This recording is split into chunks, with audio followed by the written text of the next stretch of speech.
Welcome everybody. As we head further into the summer months, experts expect a very volatile wildfire season. Preparedness is obviously the key, and that's the goal today. We have emergency management as well as leadership from the fire department to discuss how to keep your homes, families, and our communities safe this time of year. So with us today, we have the City of Gresham Emergency Manager, Alice Busch, and Assistant Fire Chief Michael Traeger. Thank you guys for joining us today. You bet. Thanks for the opportunity. Yeah. I appreciate you having me over here. And if you guys learn nothing more today than getting prepared, then our mission's been accomplished. But today is the day you start preparing. Thank you, Chief. Let's start with the big picture. What should our citizens know about this year's wildfire season? Over the last year, I've attended a few conferences, and what they're projecting and what we're seeing out there is a change in our weather patterns, not only just this year, but over the last few years. The fire season in Oregon has started earlier and has lasted longer. It's becoming much more what California was maybe 20 or 30 years ago. And because of that, our profile for wildfire management has changed.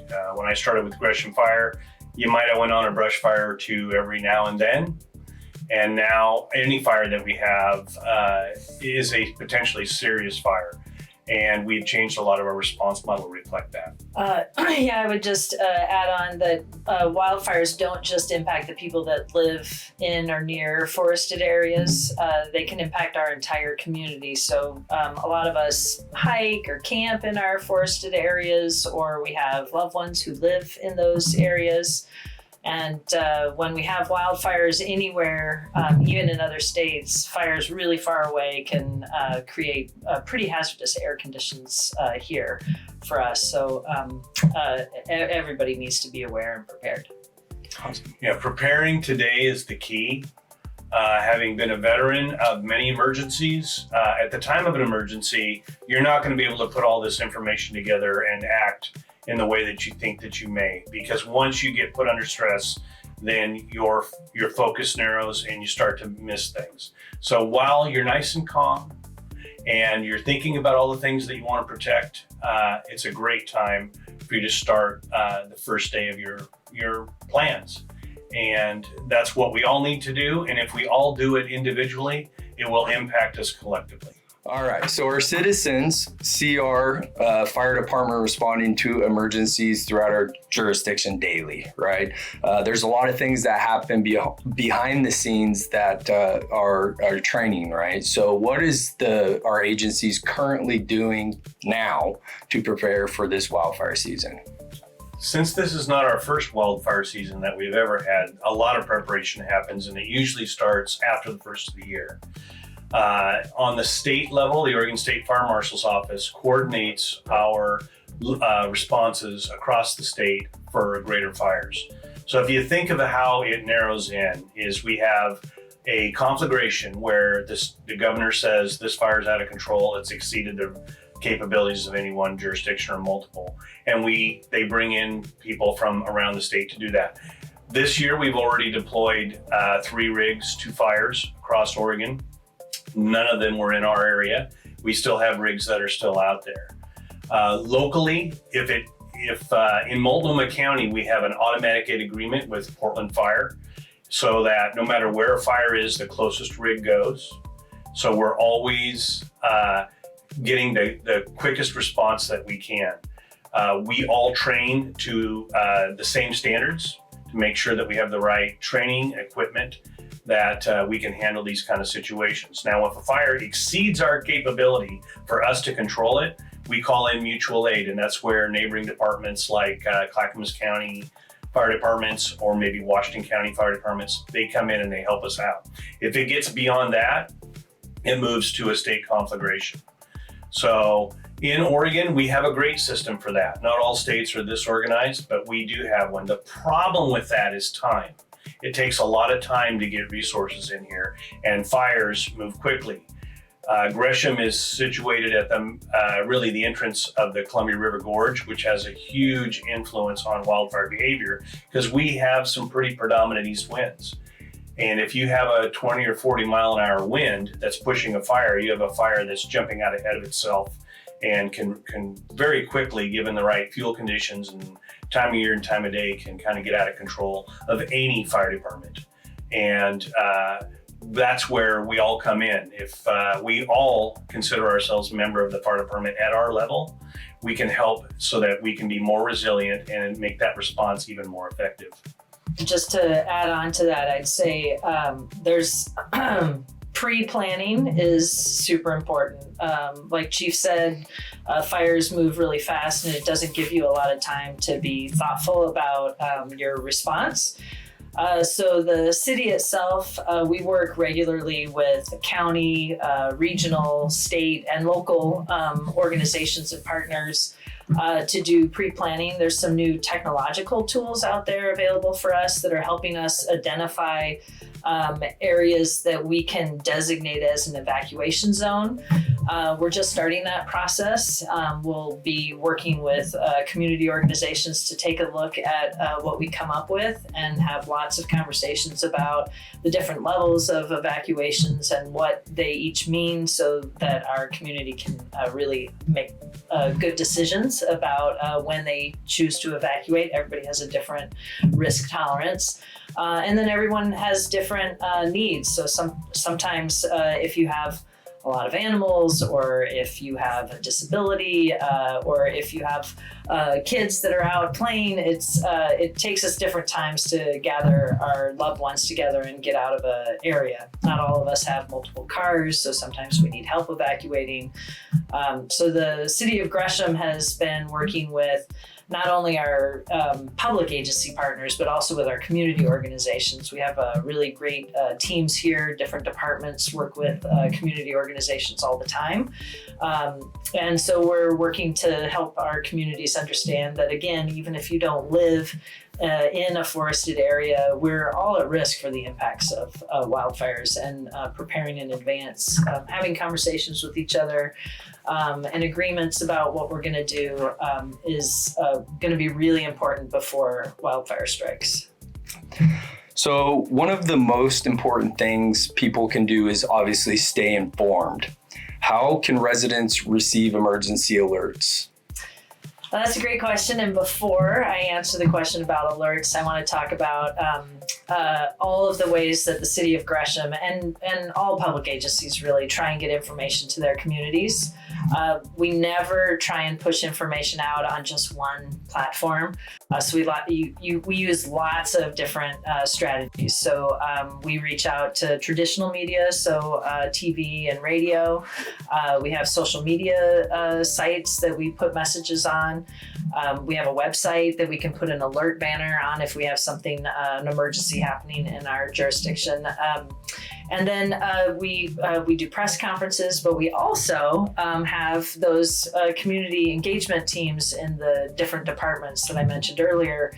And those folks send emails to the community organizations that they work with. They really kind of create a two-way communication so we can check to make sure that what we're trying to do to inform our community is really working.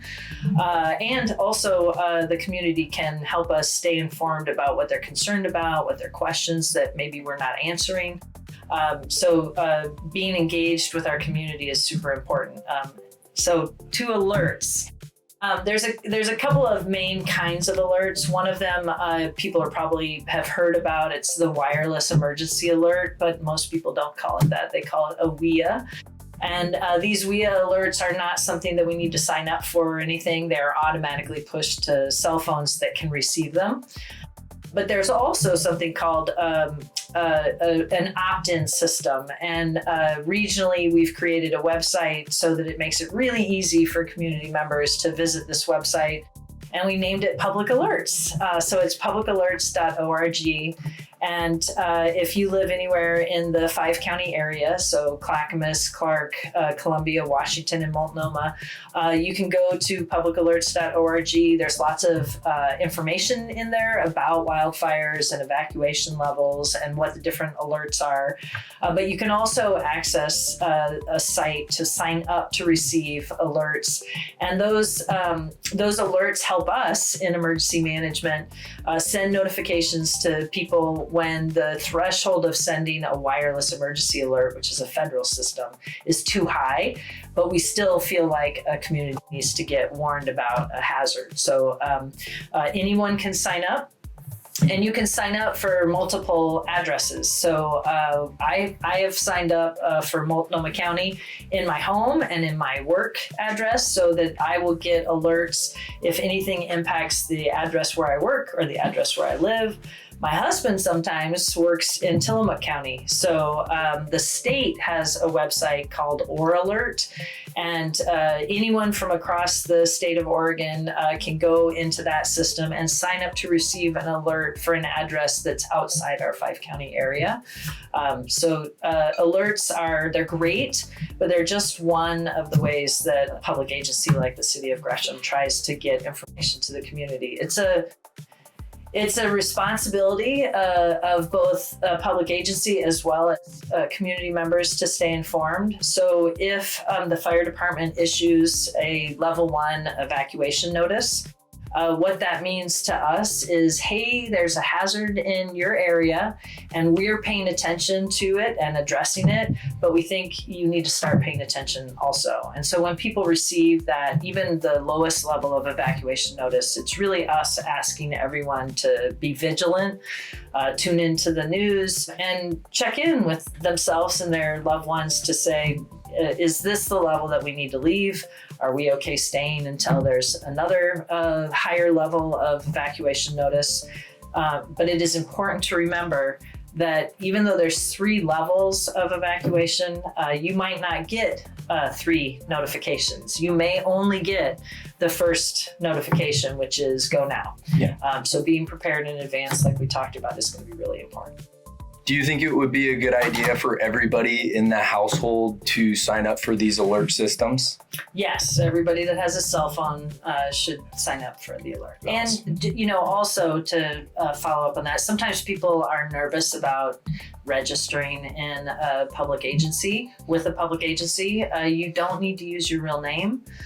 So you can sign up if you're concerned, if you have any concerns about registering to get these alerts and notifications. You can put whatever name in there that you would like, and you can register for multiple locations. Mm-hmm. Okay, thank you, Alice. Mm-hmm. Chief, let's talk about steps people can take around their homes to make it safer this time of year. Defensible space. So most people, especially if you live in a city, you think, well, the fire department could pull right up to the front of my house and they're going to have a $500,000 piece of equipment that's going to solve all my fire problems. And when we're facing the type of fire that's going to be moving from house to house, the onus is really on the owner because there are not enough fire resources to go to every house and stop the fire. So we go to the houses that we feel we can make defensible. And a lot of that is removing combustibles like vegetation, branches of trees that are over the top. If that stuff's been removed, it makes it much easier for us to defend that house because we're going to back in there and we're going to tidy things up a little bit. But if we pull up to your house and it's just overgrown, we're going to write that house off and move on to a house that we could probably save, because it's going to take too much time for that crew to try and clear all your brush away and make all those preparations. It may seem like it would be really easy for us to just go down the street and do that, but it's very difficult. When I built my house, I put 4-foot sidewalks all the way around my house. There's no vegetation that touches my house. I have an irrigation system. I pre-planned for fire at my own home. And that's a bit of an extreme because I'm a fireman and I look at those things and I go, gosh, I want a fire safe house. If you bought your house in town because you like the view, you weren't thinking about those things. But it doesn't mean that you can't step in at this time and take a look at the bushes. Is everything trimmed back?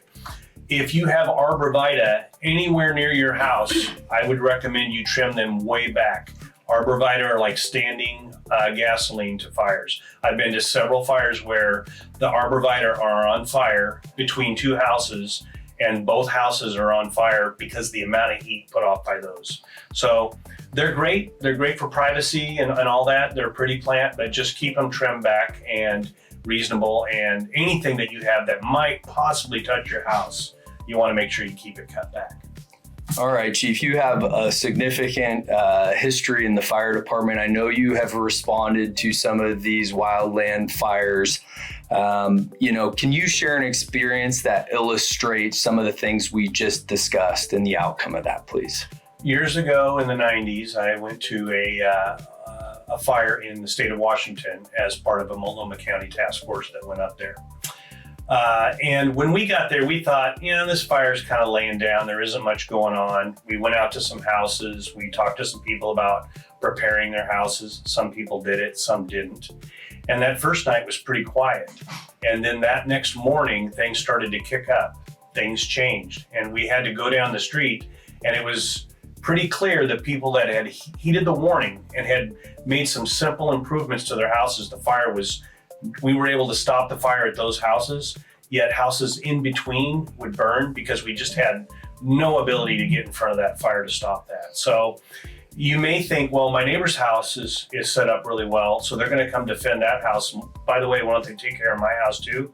If you have fuels built up around your house, even debris around your house, those things are going to catch fire. You got your cars parked next to your house. Those things are built out of petroleum products. Most of the things that we use in our life have a base in petroleum, and then the petroleum products burn really well and put off a lot of heat.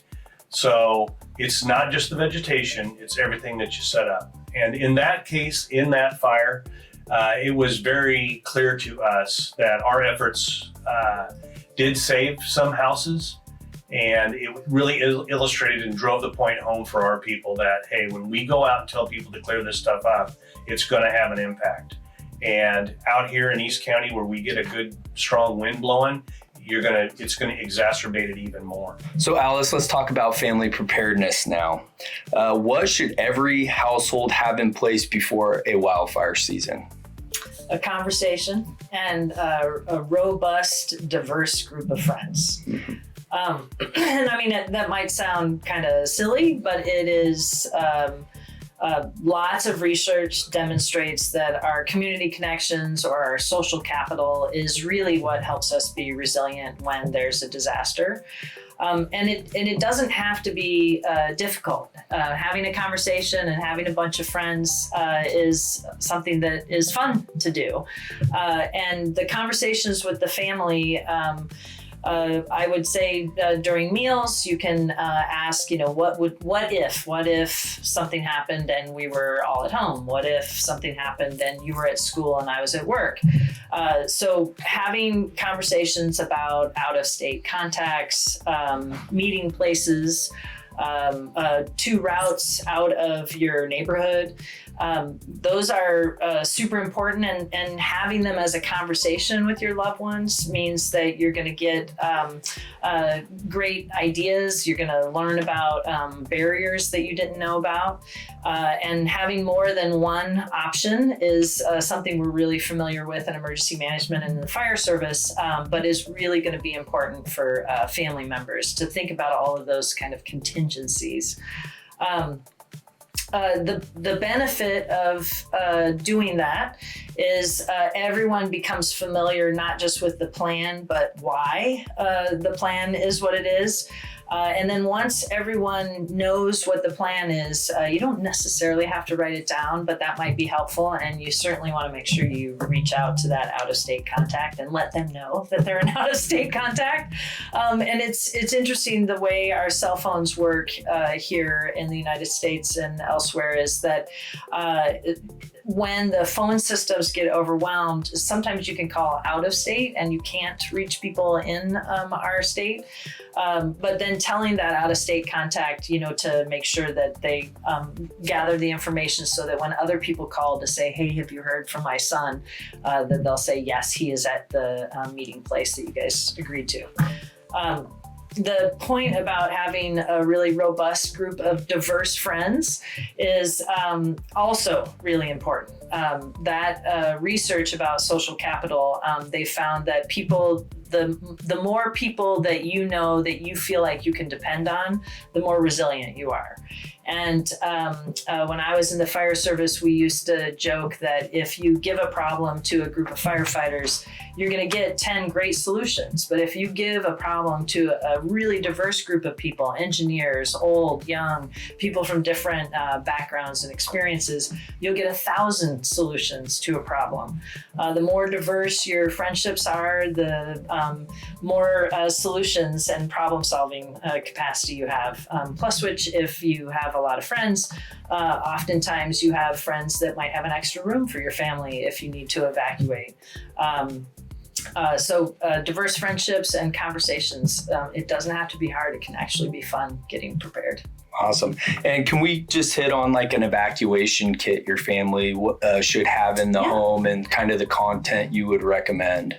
Yeah, there's a lot of resources out there about what to put in a kit. But really, the most important thing is to have those conversations and talk about what you as your family needs. What are your plans? And there's some exercises of, and it's totally fine to have a really big brainstorm about we need or want all of these things in our kit, and then go back and narrow down that kit.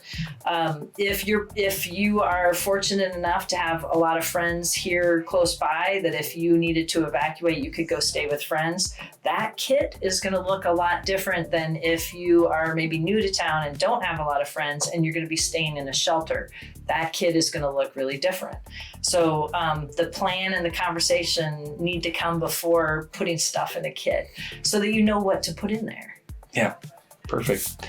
So Chief, one of the hardest decisions people have to make during one of these events is to evacuate their home and their property, right? Why is it important to leave when officials ask you to do so? Well, we don't make these decisions lightly, and we recognize that most people are not used to having to evacuate their home and what to take. So we want to give them as much lead-in as we can. That's why we have Ready, Set, Go as our system. For myself, a few years ago in the Beachy Creek fire, my home was in the pathway of that fire.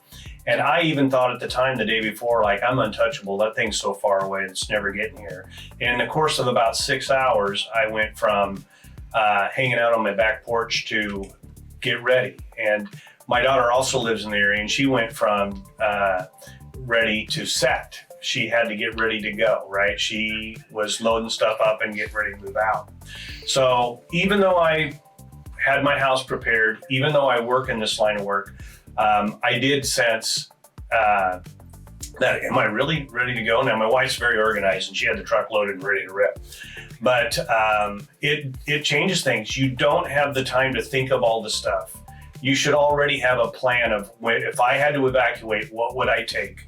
And it's a very small list, right? Most of our photos now can be captured electronically and stored off-site. You may have some family heirlooms that you might want to take, but as long as they're light and movable. But I wouldn't get into trying to move the old grandfather's clock and that kind of stuff, because that's going to take space and manpower that you're not going to have. And I think the key is that you know where you're going to go. A lot of the neighborhoods that people live in have one way in, right?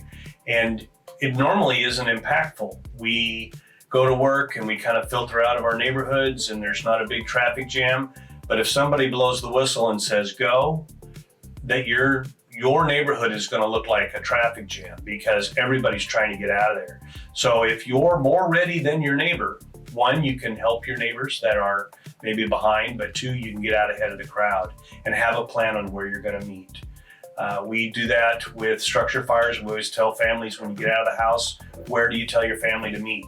Well, if you had to evacuate a fire and maybe not all your family members are together, one's at work or school or elsewhere, where is the plan to meet? And if you're going to depend on your cell phone to work, you might be disappointed because cell towers end up getting filled up. I'm not a technological person, but not all your calls are going to get through. And it would be great if you had a plan to say, we're going to meet at the Gateway Fred Meyer, pick a destination.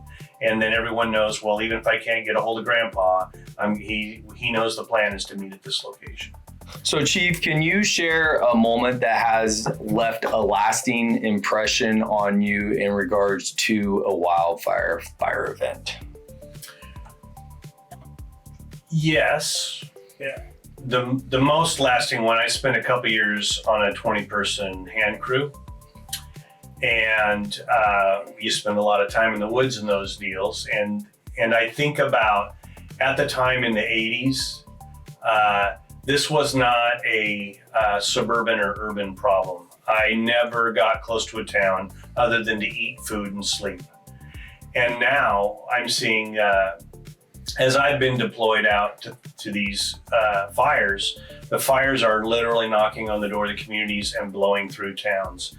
And I think here in Oregon, we always kind of dreamed that we were the asbestos forest, that these fires were up in the Cascades or in Eastern Oregon, and they're really not going to affect us down here in this lush, beautiful Willamette Valley.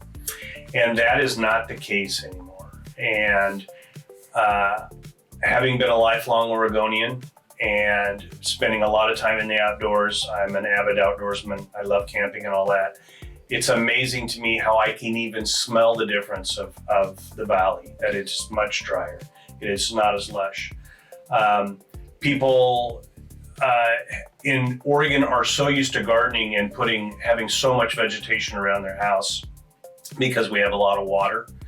I think it's very important that people start to take a look at how they landscape their houses. And even if water is available to you and cheap for you to do that, think about what you're putting next to your house. For me as a firefighter, I'm not likely to go pick up a Pulaski ever again and go cut any more fire line, but I do respond out on these fires, and I'm very concerned that the safety and security of living in a community is much more at risk than what people understand. And the fact that the East Multnomah County area has many factors of buttes, one-way roads, green spaces. Green spaces are great. Everybody wants to go for a walk in the woods. And in my firefighter mind, I go, that's a pile of fuel right there. And I think if people think a little bit more about how all of this can burn and be prepared, you're going to help us in our efforts. You're going to make it so that we have a fighting chance to help you if that day comes where you have a wildfire going through your neighborhood. One action every resident should take this week. I circle back to have some conversations and make some friends. So I think, we've talked a lot about how quickly wildfire spreads. I'm not sure that we've covered it as comprehensively as would be beneficial for everyone, in that usually during wildfire season, it's also pretty hot. There's wildfires all around the area, and we have really hazardous air quality that's putting our older populations and people with underlying respiratory illnesses at risk. We have people trying to cool off in our waterways and getting in trouble in our waterways. Cyanobacteria in the rivers. So there's a lot of things that happen during the summer, multiple hazards that are co-occurring. So there's a lot of information out there, and a lot of it's life safety. So I think people, communities working together, faith communities, business communities, public agencies, we're doing a really great job here in Gresham. We have a really active business community that leans in and offers spaces and information. So I think everybody working together, more friends, more conversations, and being prepared. Give our firefighters a chance. Pick up the debris around your house. I'm not asking you to completely remove all the vegetation on your property. Probably not appropriate, but have it in your mind. If you're going to go plant something, if you're going to trim something back, is this plant, has it lived out its functional life? And can I move on and get a smaller plant or a greener plant or more resilient vegetation? And there's plenty of websites you can go to that will tell you about how to prep your property. But many of the things that you can do are quick fixes. If you take a Saturday afternoon and you move the stuff and clean up your yard and haul the stuff away that you don't need anymore, it's going to make it so that we have better access, and it's going to reduce that fuel load for your house. Because one of the problems is if you don't do that, it becomes a house that is somewhat indefensible. And despite all of our training and all of our equipment, we're going to have to come down the street and make some choices. And if you haven't done your part, it's hard for us to do our part. What do you think one thing people commonly forget in these wildland fire scenarios? I think how fast it travels, and how far. So Chief talked about, seeing the fire far away and thinking I got plenty of time, but fire travels faster than any human on earth can run.